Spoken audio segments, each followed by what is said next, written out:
Let me tell you a secret, one that England tried to bury beneath centuries of polished history. The kind of story that kings rewrote, priests disguised, and chroniclers whispered only in candlelight because even they feared what it revealed. It begins not with a crown, but with a whisper in a cold chamber, where a queen planned the death of her husband and the birth of a new England. Imagine this. The year is 1326, the air thick with smoke and rebellion. A woman rides through the gates of London, armored in silver and vengeance. Behind her, banners of rebellion flutter like flames. Ahead of her waits the throne she once shared with the man she will soon destroy. They will call her many names: traitor, witch, whore, and the she-wolf of France. But that night, Isabella is none of those things. She is a queen reborn from humiliation, wielding fury as her scepter. Here's what they never tell you. She didn't start as a villain. She was born into one of the most powerful dynasties in Europe, the daughter of a French king, the sister of princes, raised in a world where women were pawns in the Game of Thrones. But Isabella learned early that pawns could become queens, and queens could make kings fall. Her story isn't about madness or lust. It's about survival. It's about a woman betrayed by the very man who wore the crown beside her, a man who loved another more than her, who mocked her, stripped her of power, and thought she'd bow in silence. But queens don't bow. They wait. They watch. And when the time comes, they strike. This is the forbidden tale of Isabella of France, the queen who turned on her king, defied her country, and forever changed the course of English history. What drove her from royal bride to feared rebel? What pushed her to risk everything to bring down the man she once vowed to love? By the end of this story, you'll understand why history feared her and why she never truly died. Isabella was born in 1295 in the great stone heart of the Louvre when it was still a royal fortress rather than a museum. Her father, Philip IV of France, Philip the Fair they called him, was a man whose beauty masked an iron will.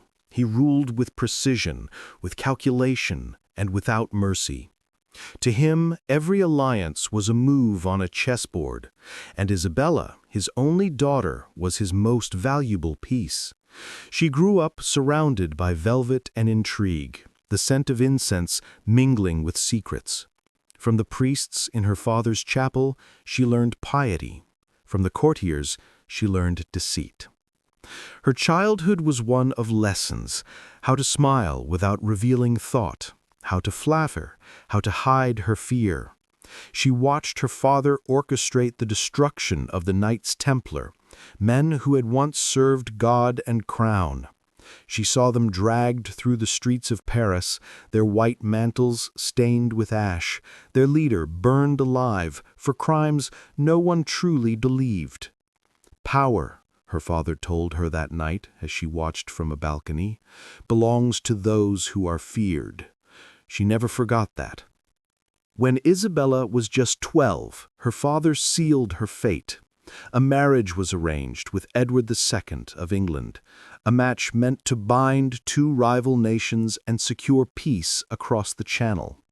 The English envoys bowed low, calling her a pearl among princesses. She smiled as protocol demanded, though her hands trembled beneath her sleeves. She would leave France forever for a man she had never met, a country whose tongue she barely spoke. But Isabella was a daughter of kings. She knew how to play her role. England in 1308 was a cold and restless land when she arrived. The sea crossing had been brutal. The winds howled like wolves as her ship approached Dover's cliffs. When she disembarked, drenched and pale, the crowds cheered wildly for their new queen. But when she looked for her husband, she saw not admiration in his eyes, but distance. Edward II, tall, with a gentle face and uncertain smile, did not reach for her hand. Instead, he turned to the man beside him, Piers Gaveston, and smiled in a way no wife would miss. It was in that moment that Isabella's heart turned to stone. She had not married a husband, she had married a shadow. Piers Gaveston was everything she was not: bold, reckless, captivating. He dressed in silks brighter than any nobles, mocked the barons who resented him, and spent the royal treasury on feasts and jewels. Edward adored him, called him my brother, my heart. Isabella was an ornament at her own coronation, humiliated when Edward placed the royal jewels not upon her head but around Gaveston's neck. The chroniclers say she smiled through it all, her face serene, her eyes unflinching. But inside, something broke. The daughter of Philip the Fair, trained in patience and revenge, began to wait. Years passed. Gaveston was exiled, recalled, and exiled again, each time returning like a curse. Isabella bore Edward's children, played the dutiful queen, but her loyalty began to rot. When the barons finally rose up and executed Gaveston, Edward's grief was unbearable. He withdrew from her, from court, from reason itself. He filled the void with new favorites, men as ruthless as they were cruel. Among them was Hugh Despenser the Younger, a man whose greed was bottomless, whose ambition knew no limits. He became Edward's new obsession, manipulating every decree, enriching himself while England starved. He humiliated Isabella at every turn, taking her lands, isolating her from her children, forbidding her correspondence with France. She was a queen in name only, a prisoner behind gilded doors. But imprisonment can be a forge. The more they took from her, the sharper she became. When the tension between England and France flared again over disputed lands, Edward sent Isabella to her homeland to negotiate peace with her brother, King Charles IV. It was meant to be a gesture of trust. In truth, it was an exile. But Edward had underestimated her, for in France, Isabella found her freedom and her vengeance. She met Roger Mortimer there, a nobleman who had once been one of Edward's most loyal subjects until he too had been imprisoned and escaped. He was bold, cunning, dangerous, and unlike Edward, he saw her not as a pawn but as a partner. Their alliance began as political necessity, but in the candlelit halls of the French court it became something else, something that neither crown nor church could sanctify. When word reached England that the queen consort had taken a lover, Edward raged. He demanded her return, calling her a traitor. Isabella's reply was cold as steel. "I will not return to my husband while he holds such evil counsel about him. I will come only with men to defend me." And she meant it. Over the next year, Isabella gathered exiles, mercenaries, and discontented lords. She promised justice for England, liberation from tyranny, and vengeance against Despenser. She pawned her jewels to fund ships, wrote to sympathetic barons in code, and raised an army beneath France's very nose. The king's daughter had become a rebel queen. In September 1326, the English Channel filled with sails. The winds were merciless, the waves black, but Isabella's fleet pressed forward. She landed in Suffolk with Mortimer at her side, her banners fluttering gold and blue. Peasants and nobles alike rushed to her cause. England was ready, not just for a queen, but for retribution. When London opened its gates to her, she rode in triumphant. The same people who had once called her foreigner now called her savior. Edward fled with Despenser, hunted across the countryside by his own subjects, and Isabella, calm and relentless, followed. She was no longer the frightened bride who had crossed the sea years ago. She was her father's daughter, the heir to Philip the Fair's iron will. They found Edward at last, shivering in a Welsh abbey, stripped of his crown and hope. Despenser was captured soon after. His punishment was brutal, public, slow, and deliberate. The chroniclers wrote that Isabella watched without flinching. The man who had stolen her life was torn apart piece by piece before the cheering crowds. And when it was over, Isabella stood beside the captive king. "You ruled without mercy," she told him quietly. "Now learn what mercy costs." Within weeks, Edward II was forced to abdicate in favor of his son, Edward III, a boy of 14. The crown was placed upon his head while his mother looked on, a smile curving her lips. The reign of the she-wolf had begun.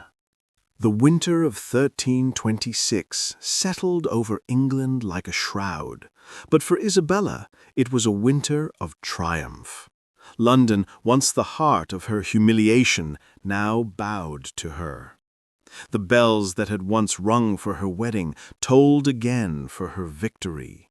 She entered Westminster not as the submissive consort, but as England's true ruler, cloaked in velvet and vengeance. Her son, the young Edward III, was crowned beside her, his face pale with awe, confusion, and a trace of fear. The boy did not yet understand that the crown upon his head was the blade that had severed his father's. The court trembled in her presence. Nobles who had once mocked her now groveled for her favor. "Your Grace," they called her, "savior of the realm." But Isabella knew the truth. Saviors rarely stayed beloved for long. The same men who cheered for her victory would one day whisper her downfall. She had watched her father turn allies into ashes. She understood how power shifted like sand. And so, while others celebrated, she planned. Mortimer, her partner in rebellion and in passion, stood always at her side. Together they ruled through the young king, issuing decrees in his name.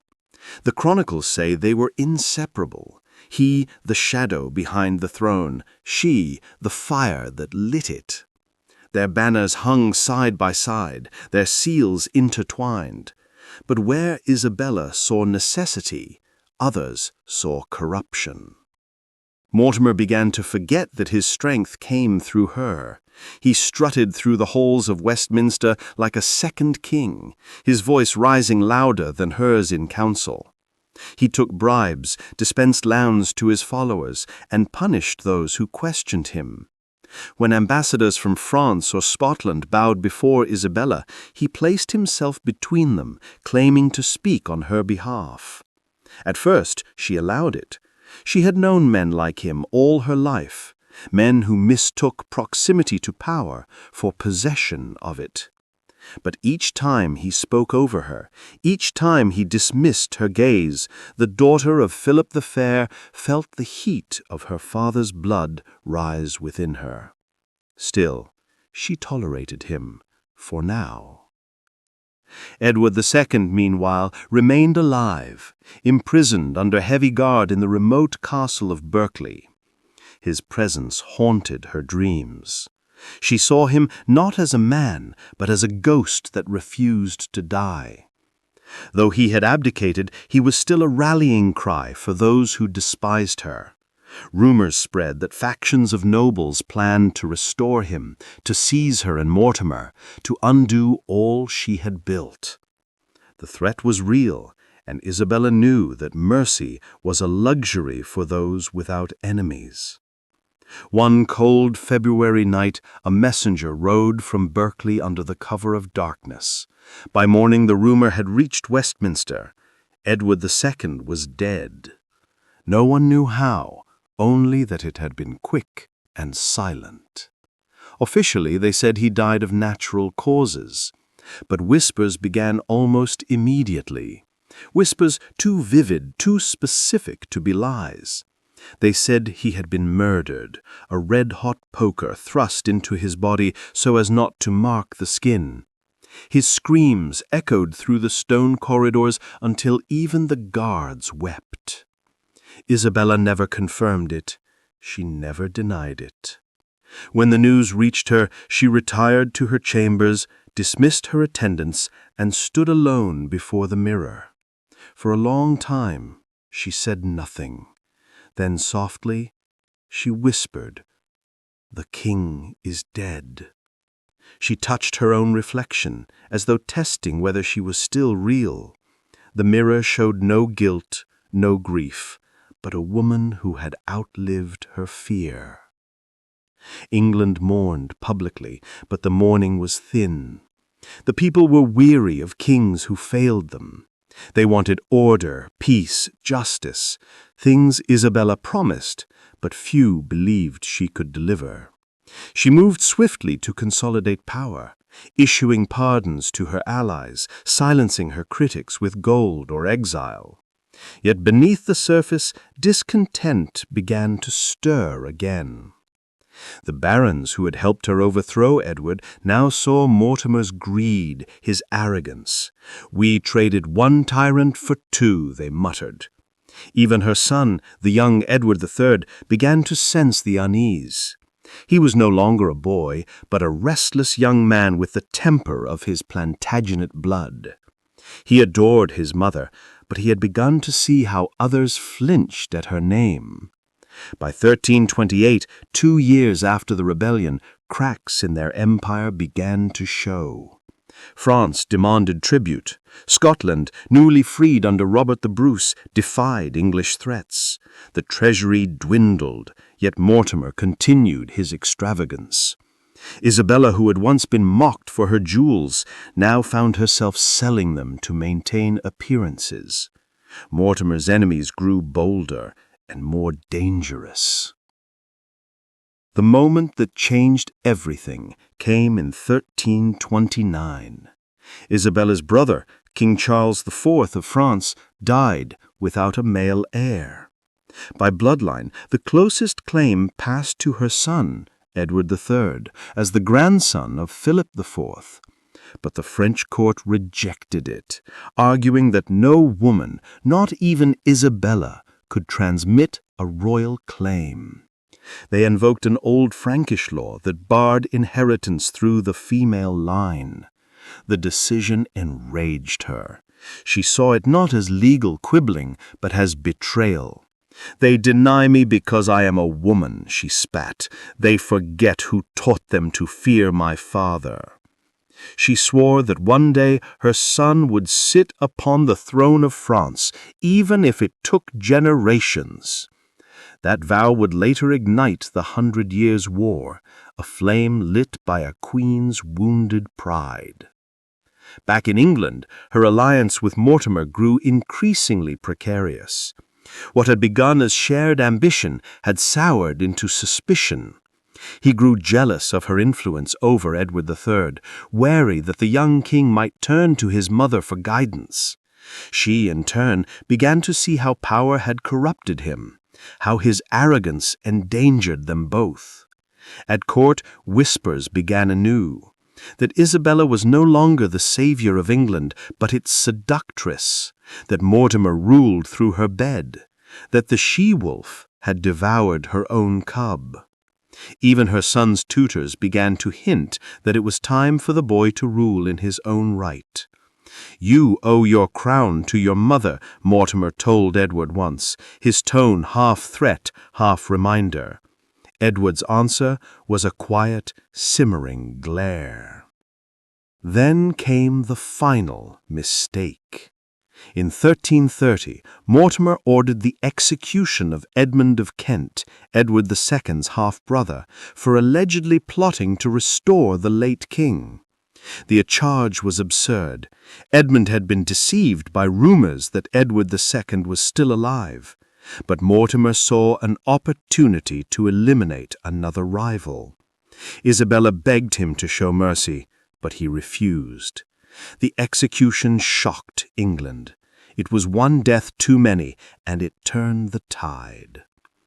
Edward III, barely 17, had seen enough. He had watched his father fall, his mother rise, and his realm sink under whispers and fear. That summer he began to plan in silence, just as Isabella once had. The coup came swiftly. On the night of October 19th, 1330, Edward and a handful of loyal kites surrounded Nottingham Castle where Isabella and Mortimer slept. Isabella was restless, her dreams haunted by the sound of galloping hooves. When the door burst open, she thought for a moment it was another rebellion. But then she saw her son, tall, armed, his face carved from the same steel as hers. "Mother," he said, his voice trembling between rage and sorrow, "your reign ends tonight." Mortimer lunged for his sword, but it was too late. He was seized, dragged from the bed. Isabella fell to her knees, clutching her son's hands. "Edward, listen to me. Everything I did was for you, to protect your crown." Her eyes burned with desperate sincerity. But Edward pulled his hands away. "You protected it too well," he said coldly. "You left me nothing but your sins." Mortimer was hanged at dawn. Isabella watched from a window, her face pale and expressionless.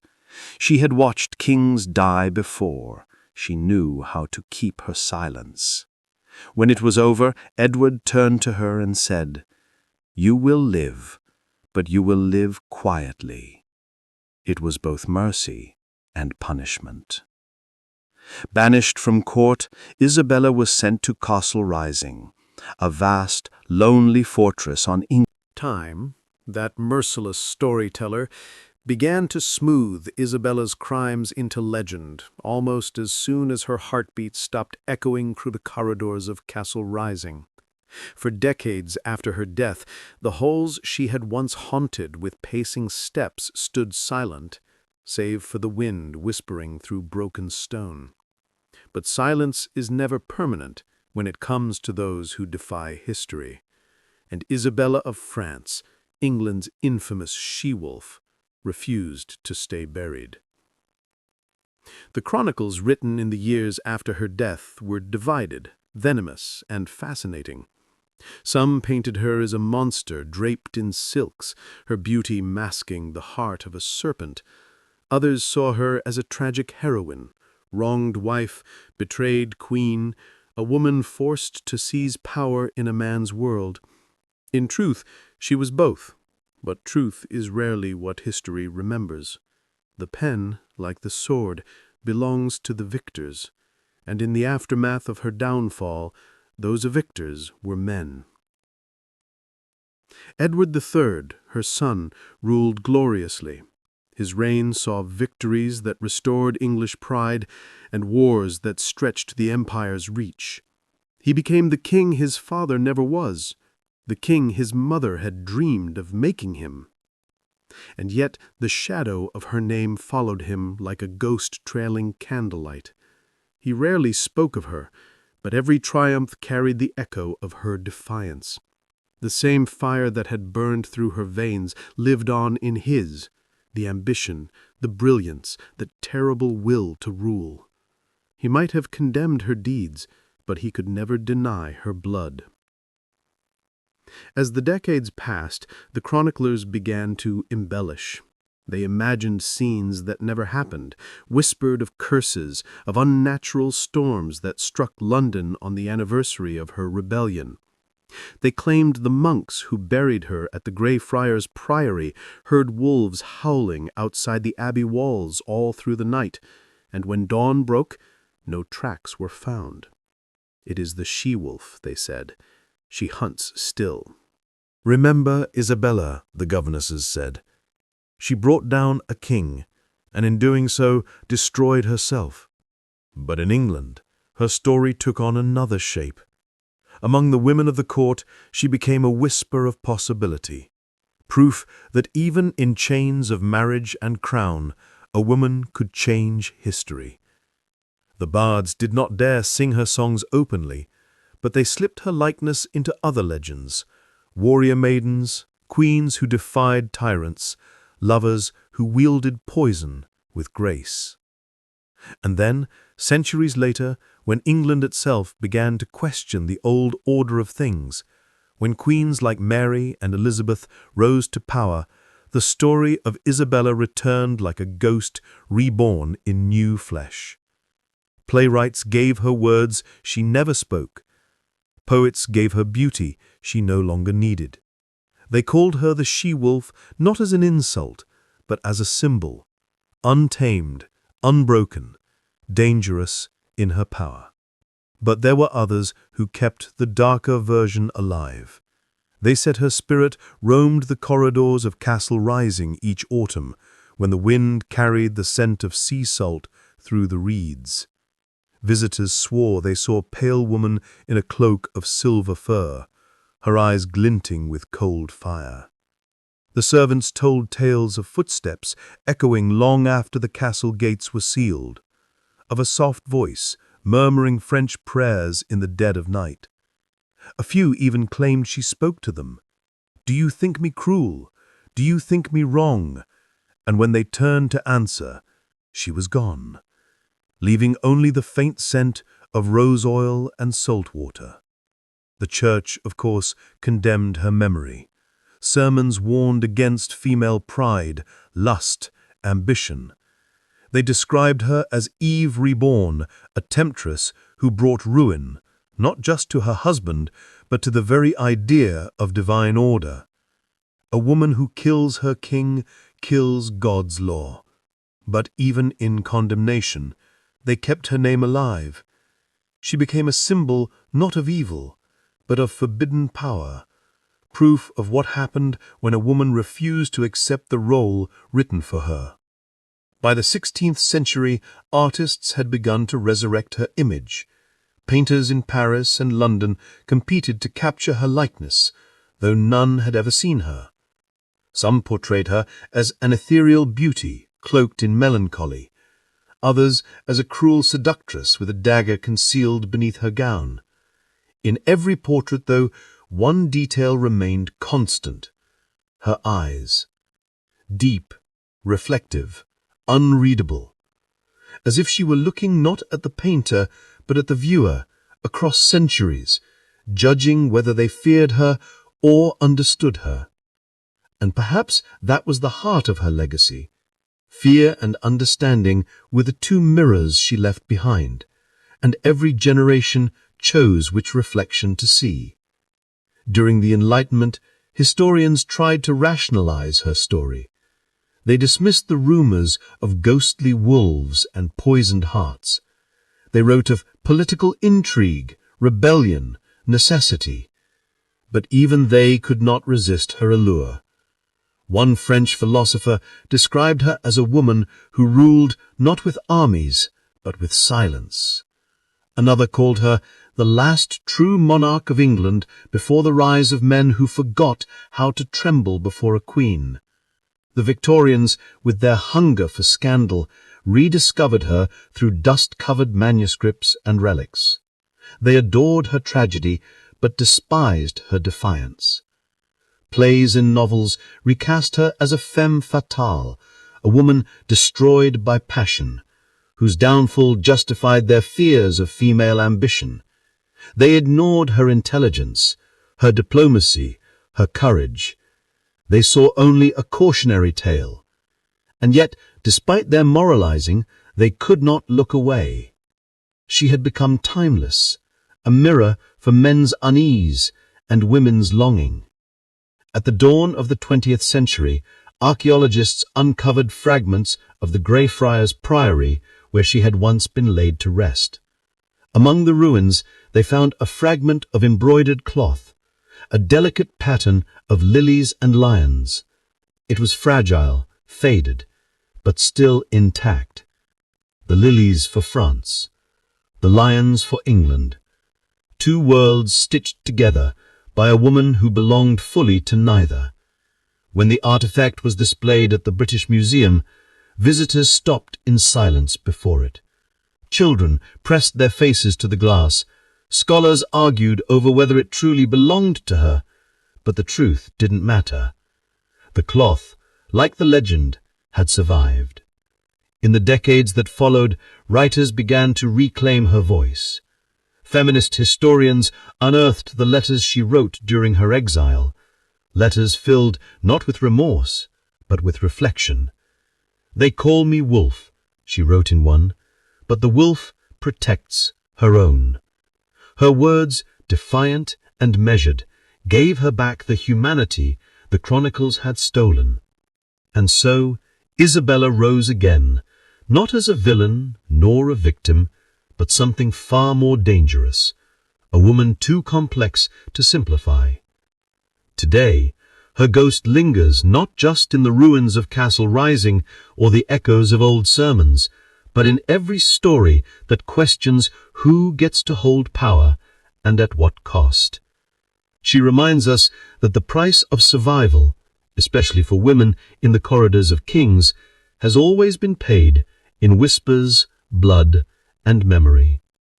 Her legend has never truly been about regicide or rebellion. It has been about reclamation, the act of taking back the story that others try to write for you. In that sense, Isabella of France still reigns. Her crown is no longer of gold, but of remembrance. Centuries had passed, yet the shadow of Isabella of France still lingered like smoke in the rafters of history. The world had changed. Kings had come and gone, crowns had rolled. The very faith of Europe had been torn in two, but her ghost never rested. Each age found her anew, dressing her in its fears, its fantasies, its desires. In the courts of new queens, her name became a whisper, a warning, and sometimes a promise. When Elizabeth Tudor ascended the throne in 1558, her ministers scoured the chronicles of old queens for guidance and for ghosts. They found Isabella's name buried among accusations and legends, a foreigner, a wife betrayed, a woman who had seized the reins of power and paid for it in blood and exile.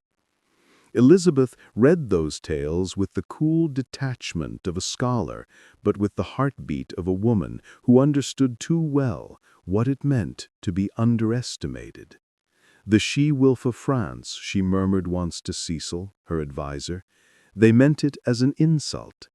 Then she smiled, sharp as a blade. But wolves survive when lambs perish. And so Isabella's spirit stirred again, this time in the veins of the Virgin Queen, who refused to marry, who outwitted kings and popes alike.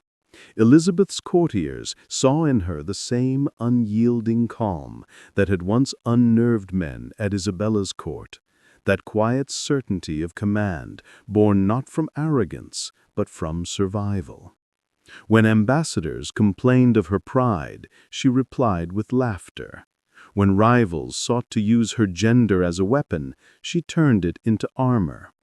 And in every portrait painted of her, the pearls, the white skin, the watchful eyes, there was something of Isabella's composure, beauty turned into power, gentleness forged into steel.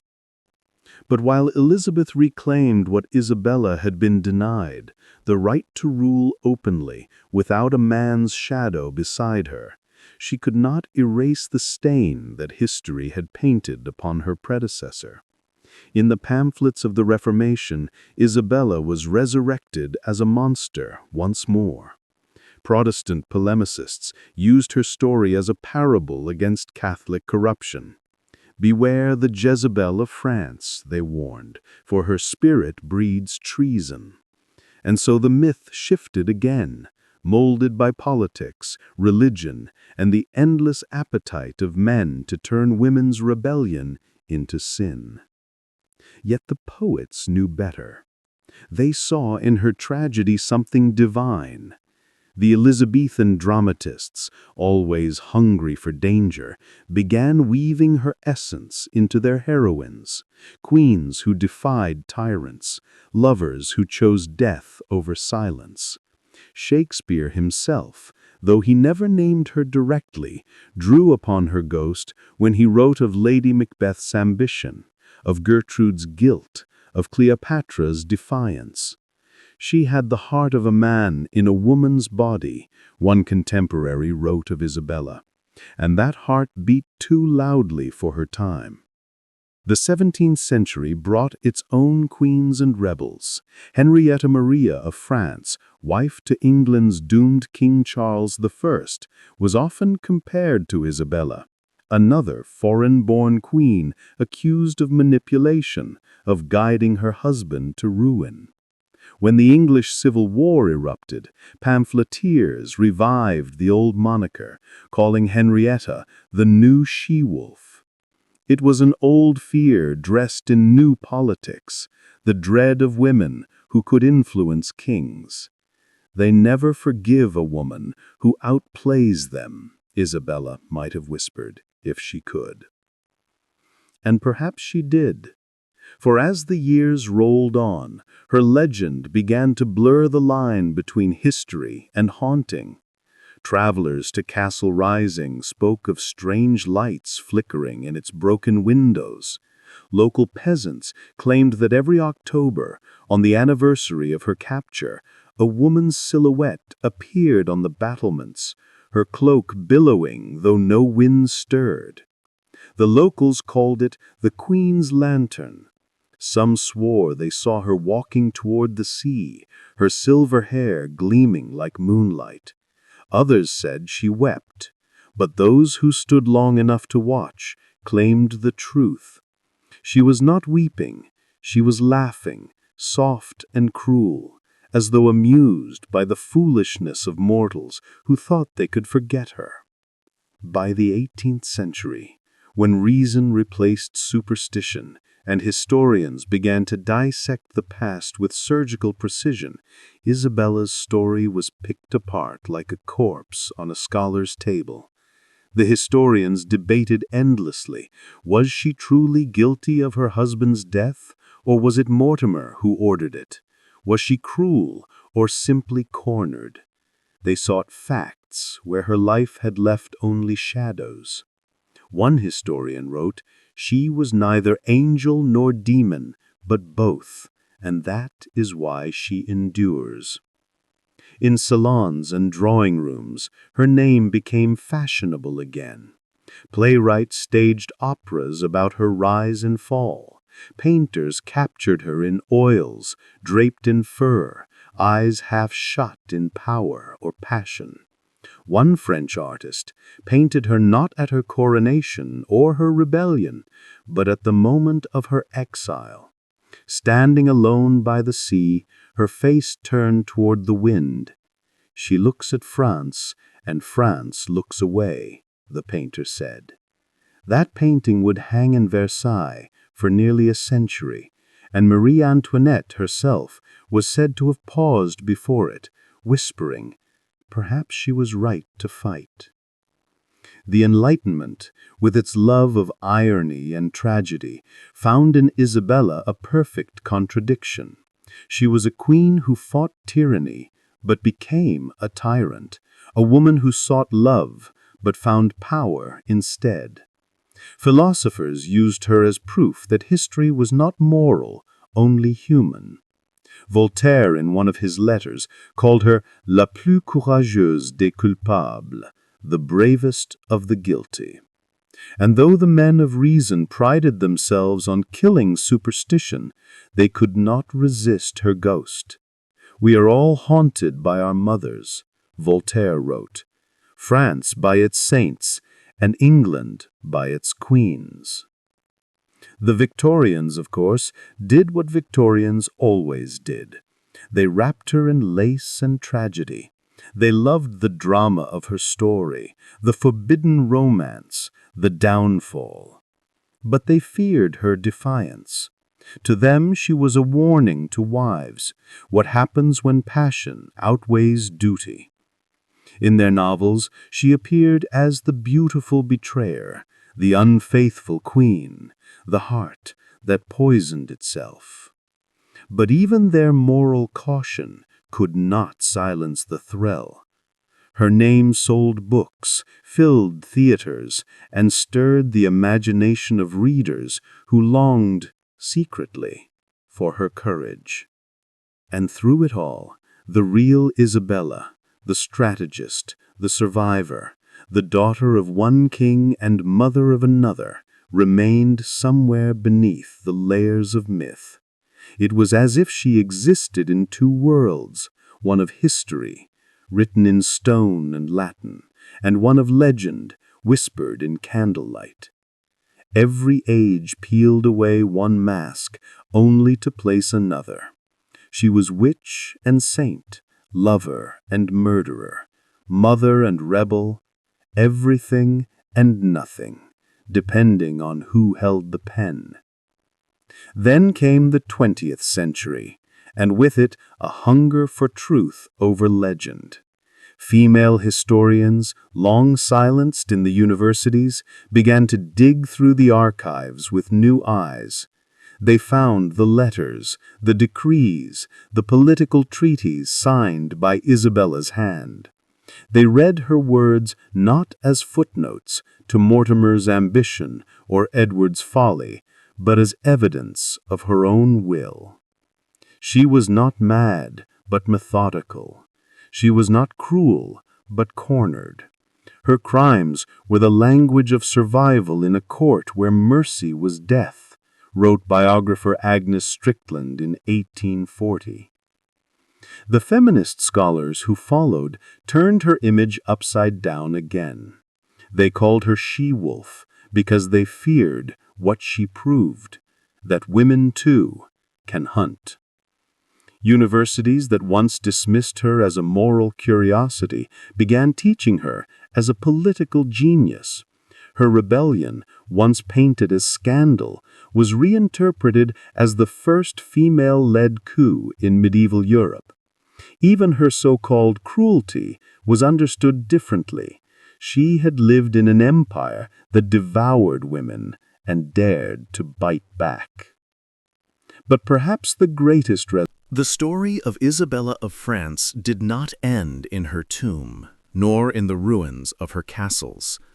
No, her story became a river that refused to dry, winding its way through the centuries, shaping the memory of every queen who followed, every artist who painted defiance, and every historian who tried to cage truth inside a page. She had been called she-wolf, adulteress, traitor, saint, queen, and yet none of those names held her entirely. What endured was something deeper, something almost sacred, the pulse of rebellion, the ache of freedom, the quiet fire that burns in those who dare to rewrite the script of their lives. By the dawn of the modern world, Isabella's legend had become more than history. It had become myth, the kind of myth that lives not in the past, but in the marrow of those who hear it. Across Europe, she was reborn again and again, in plays, in films, in novels, in whispered conversations about power and justice and vengeance. Her name appeared in the works of poets and screenwriters who saw in her story the eternal struggle between control and liberation. The 20th century loved her, not for her sins, but for her complexity. To the dramatists of the 1930s, she was Shakespeare's lost queen, fierce, intelligent, doomed. The playwrights of the 1960s saw in her the birth of revolution, a woman who tore down an empire of corruption and cruelty. And to the filmmakers of the 2000s, she became an anti-hero, a woman both victim and architect of her fate, navigating the violent politics of men with elegance and venom. But the most haunting thing about Isabella's story is how modern it feels. Strip away the crowns and the castles, And what remains is the story of a woman punished for ambition, condemned for love, erased by the same system she defied. How many centuries have passed, and still the same story repeats in different faces, different names, different wars. Isabella was the first of many, a precursor to the women who would fight to be heard, to lead, to live as more than shadows beside the men who wrote the rules. Imagine her now, not in exile, not as a ghost, but standing beneath the lights of our world, a face on a screen, a subject in a documentary, a name trending again. The scholars debate her motives, the feminists reclaim her power, the storytellers resurrect her pain. In every retelling, she changes, and yet remains herself. The she-wolf still prowls. In recent years, historians have pieced together fragments of her real voice, her letters, her seal, her decrees written in fine French hand. In them, she is not the monster of the chronicles. She is rational, articulate, and shrewd. She writes of treaties, alliances, the protection of her son's inheritance. Even in exile, she signs her name not as prisoner, but as Isabella, by the grace of God, Queen of England. That single phrase, so deliberate, so audacious, tells us everything. They could take her freedom, her wealth, even her throne, but they could never take her title. Because the moment she stopped being queen in name, she became queen in spirit. It's easy to forget that Isabella was only in her 20s when she changed the course of history. Barely more than a girl when she married Edward II, yet already sharper than the men around her. She learned early that power in her world was a performance, a theater of submission where every smile concealed strategy. And when she played her final act, she did it with a precision that terrified her enemies. She was not reckless. She was deliberate.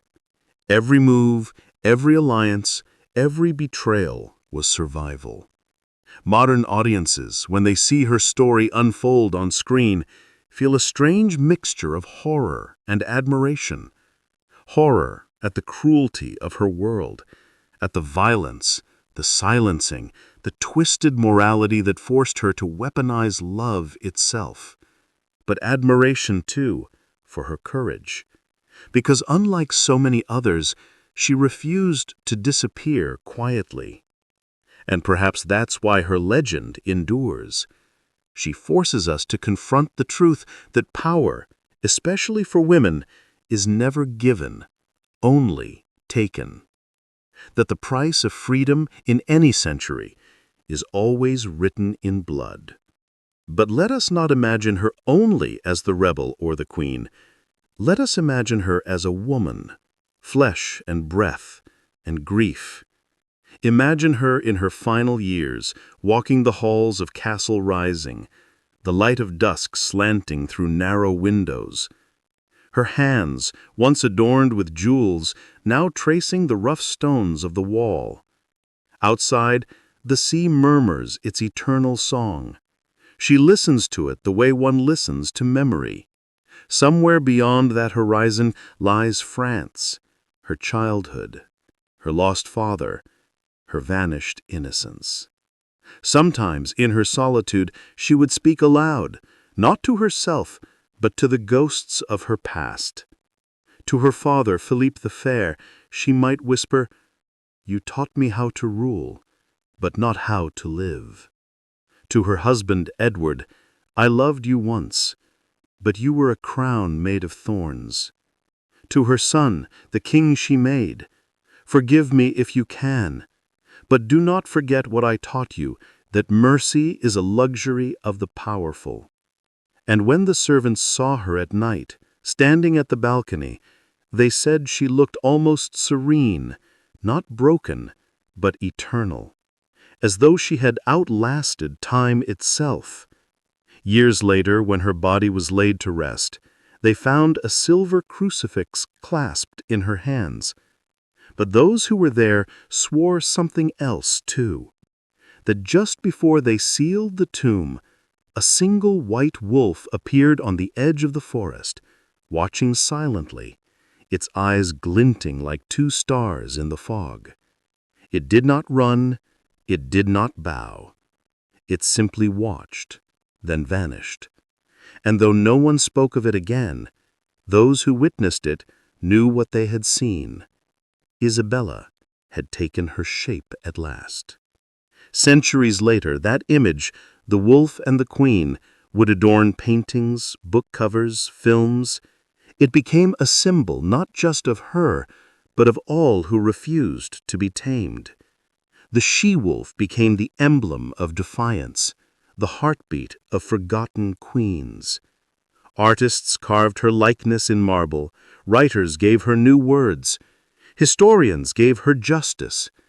But perhaps the most powerful tribute came not from scholars or poets, but from the quiet pilgrims who still visit her ruins. They walk the moss-grown paths of Castle Rising, listening to the wind sigh through arrow slits, and in that sound they hear her, not as a ghost, but as a memory reborn. A whisper that says, "I lived, I fought, I chose." Her story, after all, is not just about the past. It is about the human hunger to break the cages built for us.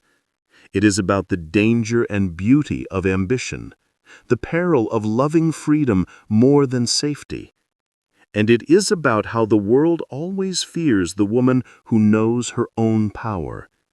Because Isabella's greatest crime was not treason, it was truth.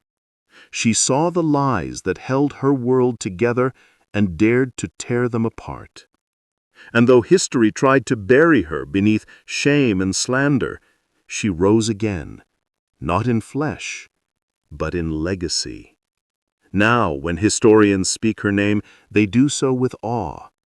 Isabella of France, the queen who unseated a king. But for those who listen closer, the story beneath the title is far more than royal scandal. It is the story of what happens when love and power collide, when a woman chooses her own destiny, no matter the cost. Even now, in our world of glass and light, her spirit lingers, not in the ruins or the archives, but in the hearts of those who refuse to kneel. Every protest, every act of defiance, every voice that rises against injustice carries an echo of her roar. So when you hear the word she-wolf, do not think of cruelty. Think of resilience. Think of the woman who turned exile into empire, shame into myth, and silence into eternity. Think of Isabella, the daughter of a king, the breaker of one, and the queen who refused to